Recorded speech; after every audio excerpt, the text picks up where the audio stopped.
start. Mr. Deputy Chairman, I have to thank honorable members for the kind words that they have said about the government in the course of the discussion this afternoon. This is an occasion of more than ordinary significance. The polity history of India had many vicissitudes, and this particular day will be remembered as placing another milestone in our progress towards an ideal state. There have naturally been many storms, and we have had to pass through considerable stress and strain. Yet, it is a great pleasure to me to tender my felicitation in the honorable members of the House.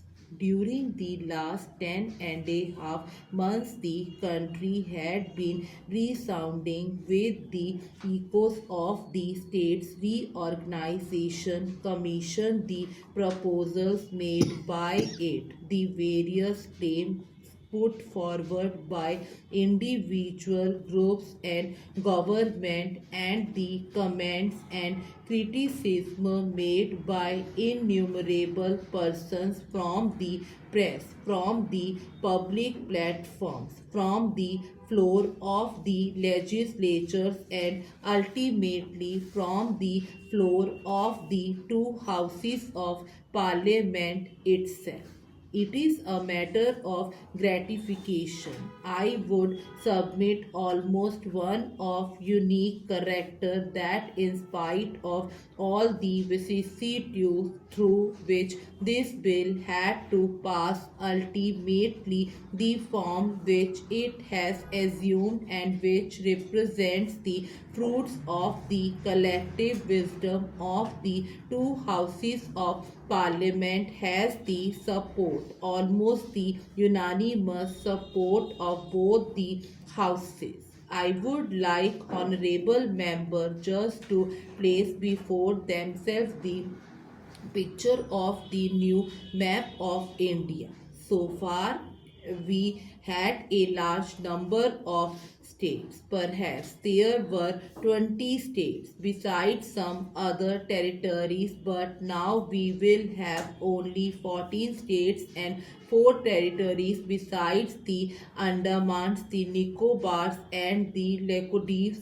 The citizen of this country will be living in the states, and only less than 2% or just near about 1% will be living in the centrally administered areas.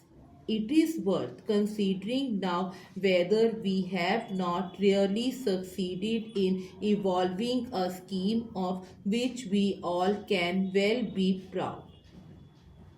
If honorable members will consider the case of each individual state, they will find that almost unanimity had been reached, except in the case of Ahmedabad in Gujarat. If you take one state after another, you will find that almost all people in the country have now accepted the scheme that is contained in this bill. If you take the various states, you will see that Tamil Nadu, Andhra, Kerala, Punjab, Rajasthan, and other states have virtually accepted the scheme contained in the bill. It is